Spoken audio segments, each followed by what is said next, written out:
Welcome to the Hamumu Halloween Home Horror Hoedown, the podcast where we watch scary movies so you don't have to. From award-winning to completely unknown, we take them all way too seriously.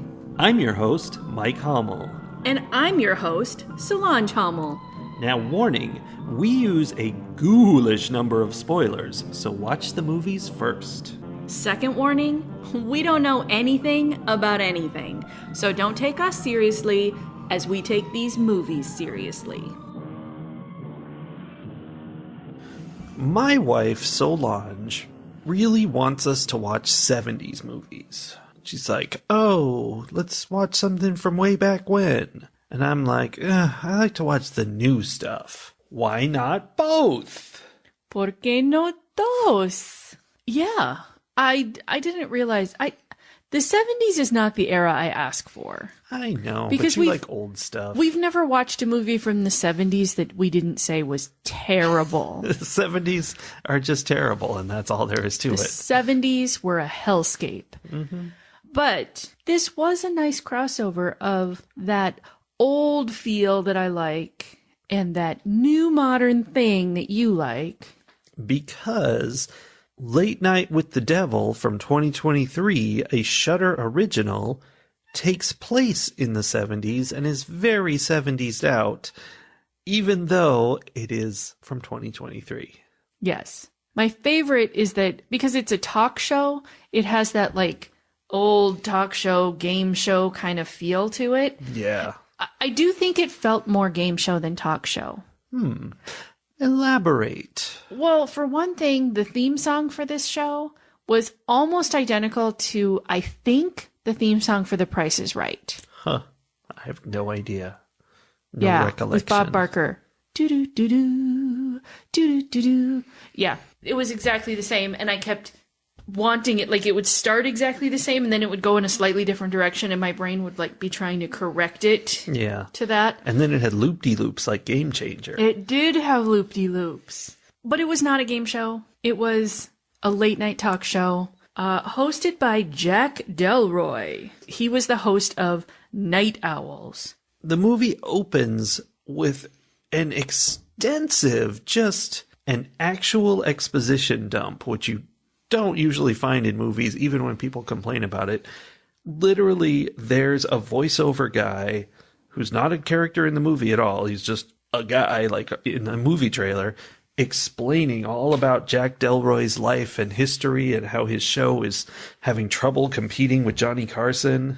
I'm kind of stunned that you're not mentioning the fact that made this a found footage film. Sorta. No, the whole rest of it. After the info, it was like we were watching a documentary. No, and then after the info dump, it's all either footage from the late night show or backstage stuff. Backstage stuff that was not found footage. It just happened magically because there was no camera.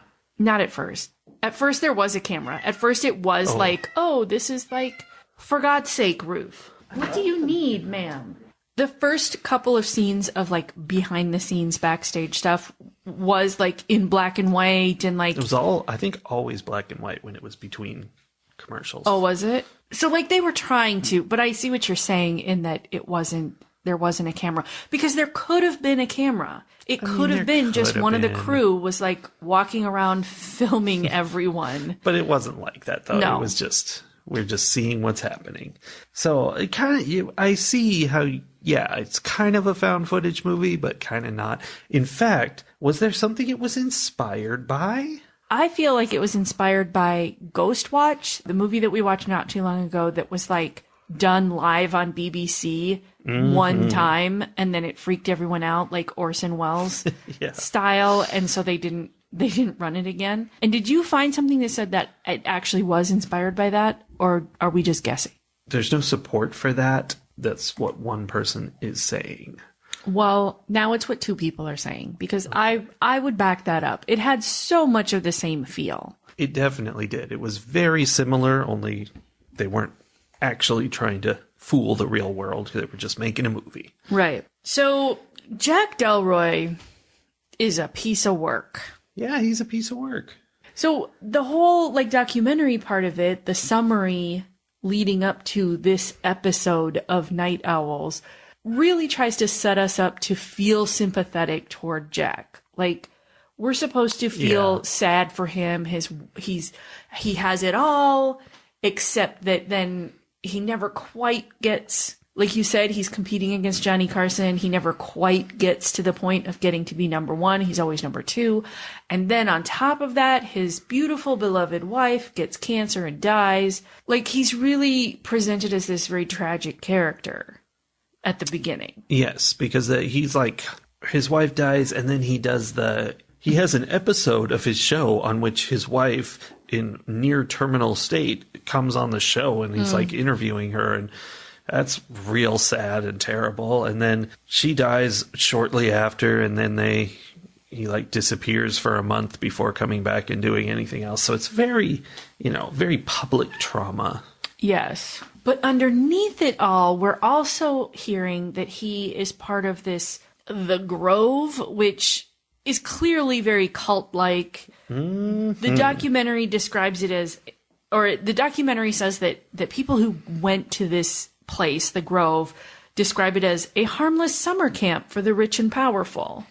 Yeah. And it's based on a real secret society called something or other Grove in California that rich people went to, which also was very built around owls and rituals. Weird. Mm-hmm. His show was Night Owl, and it was about... it was. I only just made that connection. I did not until you said it. Funny, because at the end I was like, why is everyone in bird masks? It's so weird. Is it just because birds are kind of creepy? No. It's because it's a weird cult. It's because it's a weird owl cult. It also, that aspect, because it's this situation where it's like there's this cult and all the rich and powerful people are part of it, and so then they help each other. Like, you can see how that people would kind of make that into a supernatural thing where they're like, oh, if you belong to this cult, clearly like some supernatural thing is giving you favor, right? Yeah. When really it's just the fact that you are now rubbing elbows with all the people who could possibly do good things for you. And like, it blows my mind how rich and powerful people never seem to understand that the fact that they hang out with other rich and powerful people who can give them things, like access to things and resources and everything else, is in some way impactful on their lives. Yeah, Soli, it's all about who you know. Clearly. But that reminds me of the documentary that we didn't finish watching when we were on vacation with your family about Alabama State and their fraternities. Yeah. Or the sororities. Yeah. But also I think the fraternities are connected to it too. This documentary was just about the sororities. Bama Rush? Yes, Bama Rush. Because that's what they call that period of time where everyone is trying to get into the sororities. But during that, they also talked about how tons and tons of like famous people and especially politically connected people are part of these sororities and fraternities. It's like, yeah, because when you're all helping each other, you all get ahead further than the people you are ignoring and worse, stomping on. It's almost like socialism would be a good idea instead of everyone pulling themselves up by their own bootstraps, except for the rich. Because it's not even, there's no bootstraps. It's a small select group of people helping each other up onto the wall and then like pouring hot oil down on the rest of them. That's why I'm saying we should all be engaged in a society that officially puts us all into one big cult together. That's socialism. Anyway, so in this movie though, like Jack is part of the Grove. And it's just kind of mentioned in passing. And it even goes so far as to say, like, but he didn't really, like, he says he's not really a part of it. And he never got to number one. Like they kind of suggest that despite the fact that he goes to the Grove, like, he's obviously not part of whatever's going on there, because if he was, he would be more successful. Right. The devil would bless him. Or an owl would. Right. I think what we learned is that Johnny Carson was just a better member of the Grove. Yeah. And that's why he could never catch up. Yeah. Because of course, spoilers, it turns out that like he had signed a contract with the Grove in order to get his TV show, and it just like it took a long time for them to decide to collect payment, which was his wife. Yeah, I do feel, I'm going to be upfront with this issue, I feel very confused about exactly how all these pieces fit together and what was going on. But I do know that, in fact, he did have some contract with a demon or whatever, and they came and got her. But then there was the weird stuff at the end where maybe he saved her by stabbing her. I don't know. No, I mean, I think, okay, this is where the movie falls apart for me, because I think it was a really good setup, like all the things about how like these bad things happened. And I fully expected that after his wife died, that was the thing that pushed him over the edge and caused him to do some kind of deal. Like that he had actually been a sort of decent guy his whole life and had not gone into some, you know, into league with the devil essentially. But that when his wife died, he was like, screw it, I'm in. And I thought it was going to be because he wanted her back, and that's why she was inhabiting the little girl, is that like he was bringing her back. So you think she was inhabiting the little girl? I do think so. That's weird because she kept being outside of the little girl. Well, I mean, I don't know. I think that it all got very clumsy at the end. And I don't know. I just think that it could have been told more clearly. And it was not what I wanted it to be, which was that he was a good guy who was pushed past a breaking point. He had sold his wife's soul in order to get to the top. And then he didn't even have the ability to get all the way to the top, even really with the devil's support. Like, come on, Jack. That means he's not great. Right? And then he's doing this whole thing. Here's the thing. I think the Grove set up this final episode because they needed Lily to be sacrificed in order for the Grove to continue. I think it ended up not being about Jack at all. It was about the Grove. Because remember, like, there was the thing in the middle about how the Grove... That was not the Grove, they were saying. That was some other cult, but I don't think that's true. The Church of Abraxas. Yes. Let's get into that. Because Abraxas was the name of the school for bad kids where I grew up in Poway. I wonder what Abraxas means. Yeah, because you go to Poway High, but then you get expelled, and you're like, well, you got to have school somewhere. They send you to Abraxas, which is the special school for people who are troublesome. On Wikipedia, which we all know is a highly renowned, respected source of information. They have a lot of possibilities about what Abraxas could mean and where it came from and blah, blah, blah. But they all disagree with each other. And there's a lot of things saying like it could be mistranslations and whatever. So. Well, I'm going to say it's a demon. And the name of the school was like, hey, your kid's a demon. Send him here. It does say here, it's an ancient charm composed of Greek letters, originally believed to have magical powers and inscribed on amulets. Oh, right, because one thing they mention in the movie is that it's where abracadabra comes from. Abraxas is a complex and mysterious deity that represents a higher, all-encompassing divine force that transcends traditional notions of good and evil. Yeah, whenever they say that, you know what that means? We want to do whatever we want to do. Evil. Oh, I transcend good and evil. Yeah, that just means I'm evil. Yeah. Because you know why? Because if you only did good stuff, you'd be good. You only did evil stuff, you'd be evil. If you only do good stuff, but sometimes do evil stuff, you're evil. That's not complicated. It's not hard. Yeah. So anyway, all the child sacrifices at Abraxas, the first church of Abraxas, get like murdered or stolen, or like somehow their cult rituals get disrupted.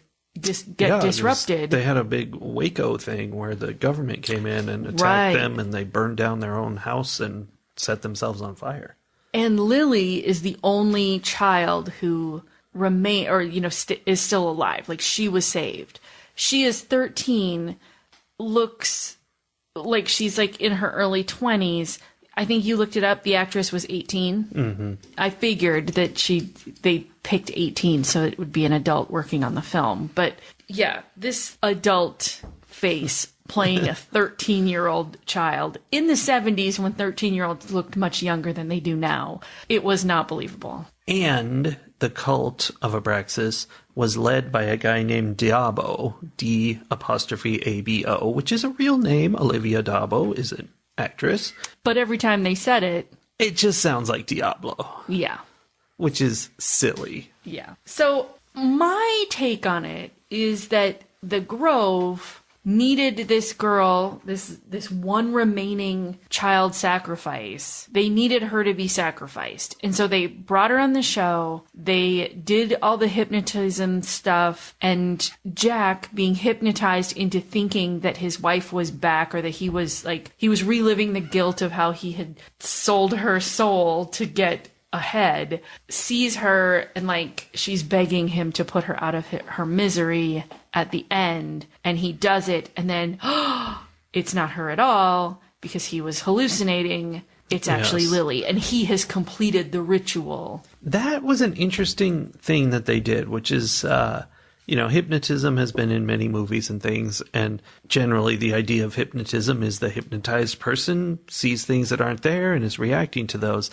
But in this case, apparently hypnotism is very powerful, and this guy who is a skeptic, who just, knows magic tricks, Carmichael Haig, who is very closely based on James Randi, who is the same exact thing, a magician who went on to try to debunk paranormal things. And did he do the thing like Haig did, where he was like, I have a $10,000 check for whoever can prove it? I think it's $1 million.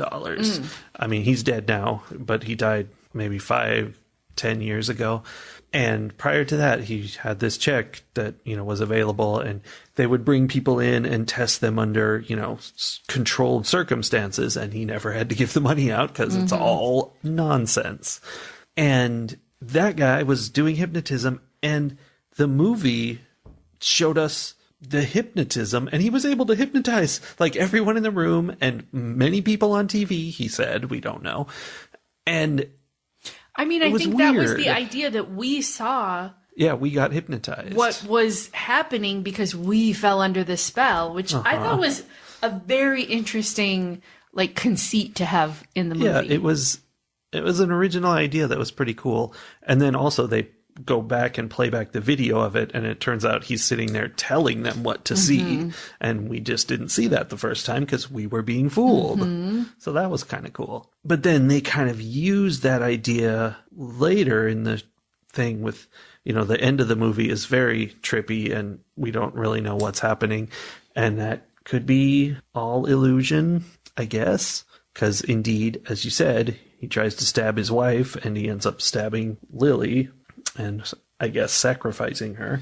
Well, and again, this is where it kind of falls apart, because we've established that we see what's happening in the delusion because we are also hypnotized. But then in order at the end, so we're all going along with Jack as he kind of falls through the looking glass into these memories of his, and then, leading up to him stabbing his wife, aka Lily.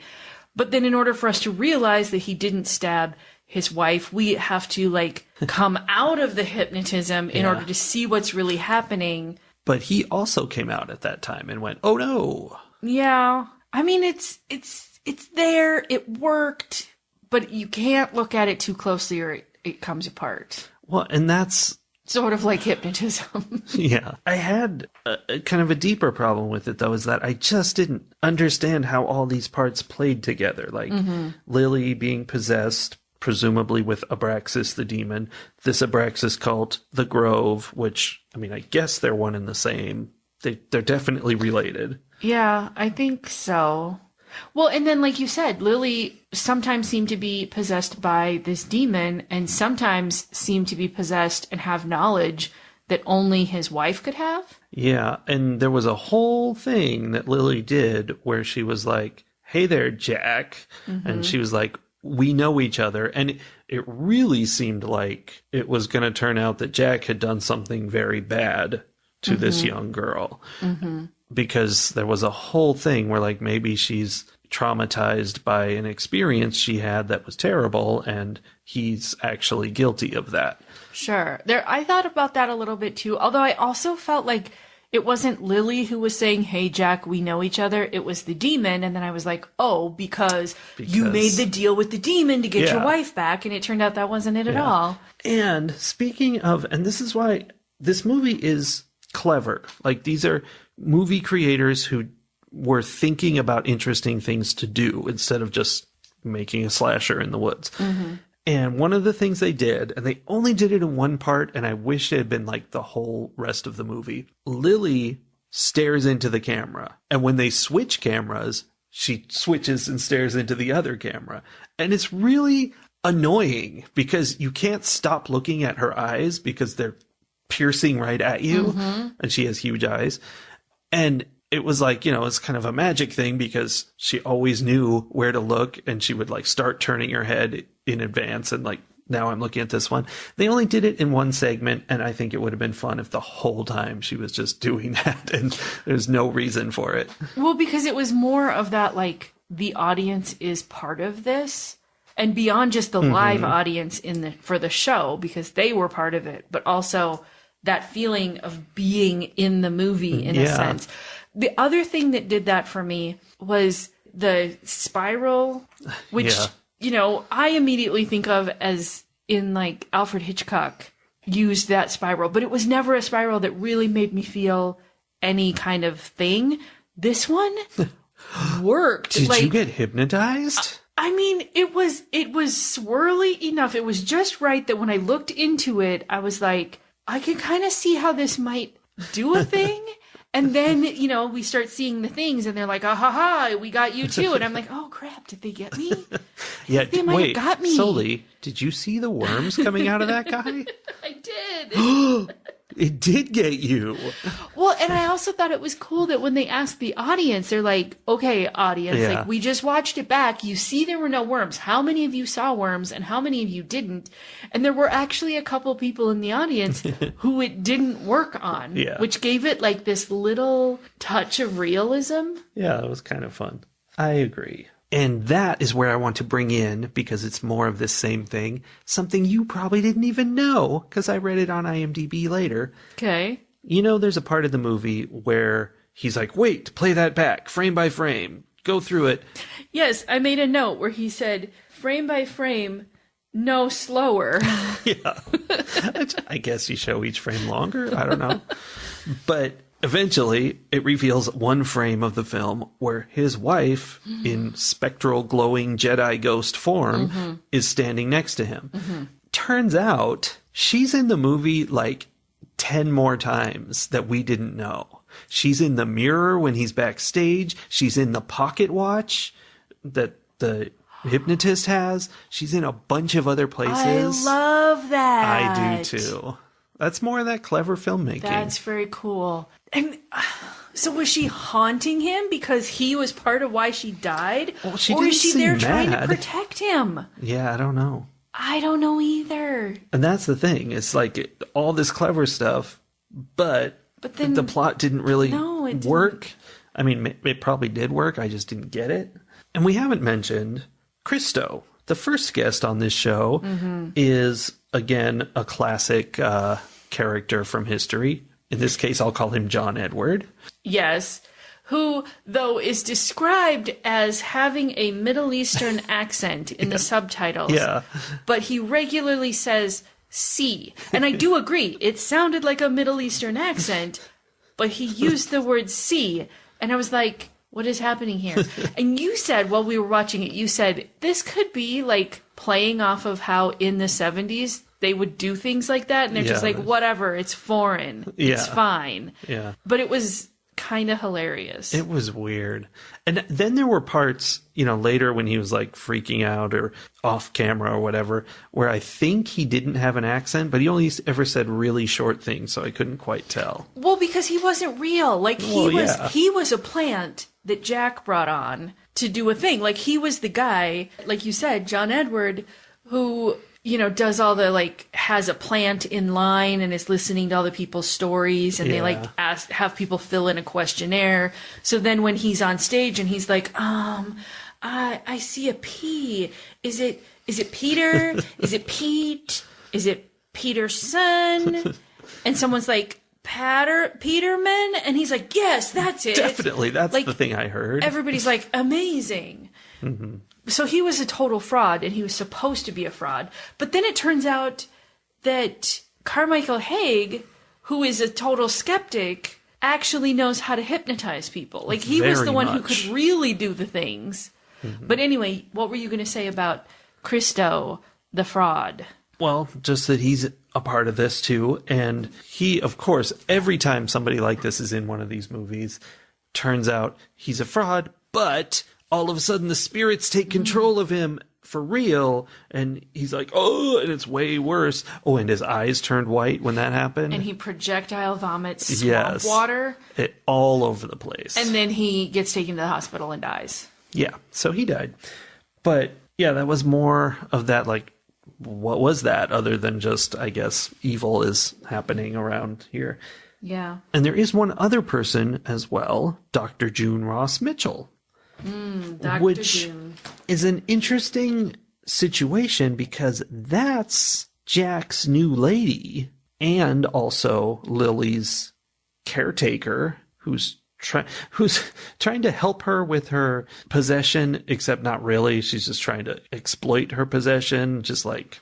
Well, it was a weird combination of, like, yeah, she's, purporting to be doing whatever therapy and things and helping her get over her trauma of all of these things that have happened to her and possibly the possession, and going on TV with her, but then also, like, really upset that people are asking her to do the thing that she does. How dare you? The audacity of them to ask her. Yeah, she's like, this is terrible. We're leaving.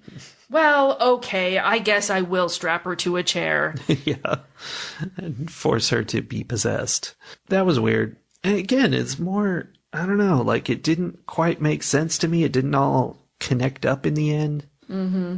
It's like Mega Blocks instead of Legos. They don't quite go together. Right. They're a little loose. Yeah. One of my favorite things, which was both very 70s and also felt very, like, now in, I guess because the 70s is sort of when end stage capitalism kicked off. But, like, frequently we'd be in the middle of these really dramatic things. Like, Christo is vomiting this black sludge everywhere. And then Jack is like, but now a word from our sponsors as they go to break. That happened a bunch of times. It was very amusing and jarring.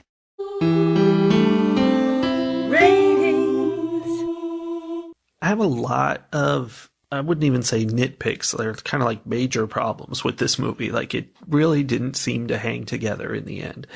But at the same time, it was a lot of fun all throughout. I really enjoyed it. And it was a clever, inventive, new movie. It wasn't, more of the same crap we've seen a million times. So that's really cool. So just to throw a couple more nitpicks on before I proceed. Oh, this is not a nitpick, but one of my notes is her neck makes so much noise. Because the possessed girl, she'd keep turning her head and there's always... That was funny. I know how she feels. My neck makes all those noises every time I wake up. Yeah, because you're also possessed. Maybe that's my problem. Yeah, but one of the nitpicks I do have is that it felt like a lot of the characters in this movie are cartoons. They're over the top, and that would be fine if they all were.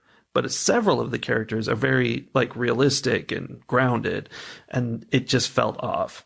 So I didn't like that. The visual effects are often very cheesy, especially they've got electricity happening in several places. And I think they were kind of going for this is what 70s effects look like, which is dumb because this was supposed to be real.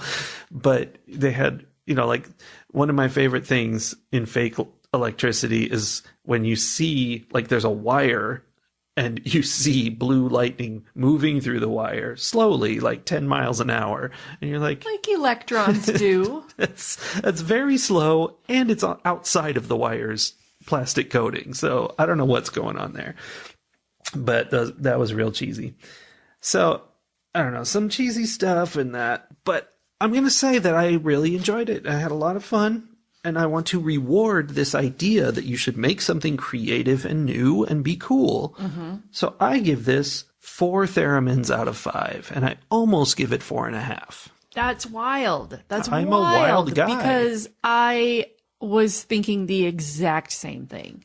You always are. Yeah, everything that you just said, I totally agree with. I think the weaknesses were definitely in the plot. And yeah, some of the decisions made about special effects.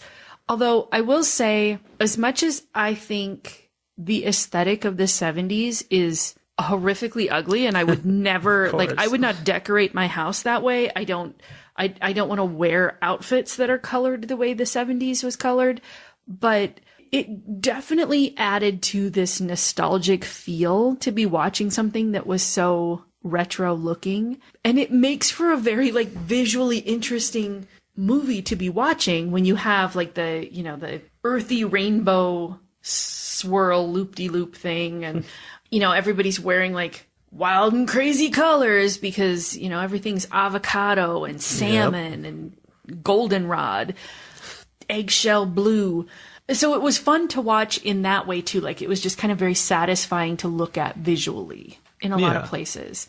But I totally agree with you. I think as much as you can't dig into what's going on in this movie to any degree at all without it coming apart. Yeah. I enjoyed it so much that I am okay with that. I don't feel the need to dig into it. I can just let the story be what it is and just kind of enjoy it for the ride that it is. It was very entertaining. I don't know that it was intentionally trying to be funny, but it was funny in places because of that kind of 70s cheese factor, which again is sort of like the 70s in general. Yeah. And they did go for the cheese. It wasn't just a realistic depiction of life in the 70s. They were putting in this late night 70s feel to the movie. Yes. It was more of a 70s sitcom late night talk show feel rather than a 70s drama or, or attempting Mad Men is the 50s, but going for the gritty realism of how terrible and misogynistic it all was. It went for the cheese. So I also am going to give it 4 theremins with an almost another half in there. Yeah. Okay. It was quite fun, and I do think people would enjoy it. I think they should watch it. Yeah, I think it was fun. I also think that we have some sad news for our many, many listeners. Wah, wah, wah. We are taking a little bit of a break after this episode, and we won't be seeing you next week. I don't officially know when we will be seeing you, but we're going to take a break until we feel super excited about watching horror movies and talking about them again. Well, I'm still excited about watching them. Right. But I suspect we will definitely be back in October. Got to do October. Very possibly before then, but we'll play it by ear. Yeah, because we're on vacation, folks. It's vacation time. It's summer break. Oh, it so is. You just gotta chill. Yeah. So we'll see you guys later. Just stay subscribed. It's not gonna hurt you any. And then when the new episodes come, they'll pop up. Yes. And in the meantime, if you're missing our voices, the sound of our lovely, lovely voices, there is always the large back catalog of episodes to go back and listen to. Literally hundreds of episodes, and you haven't listened to all of them. Come on. I strongly suggest going for the ones where we scored things ones. We probably had interesting things to say. Yeah, or zeros. There are a couple zeros out there. Yeah. Fun stuff. Anyway, keep watching scary movies, and we will be back when we're back. Okay. Bye, everybody. Bye.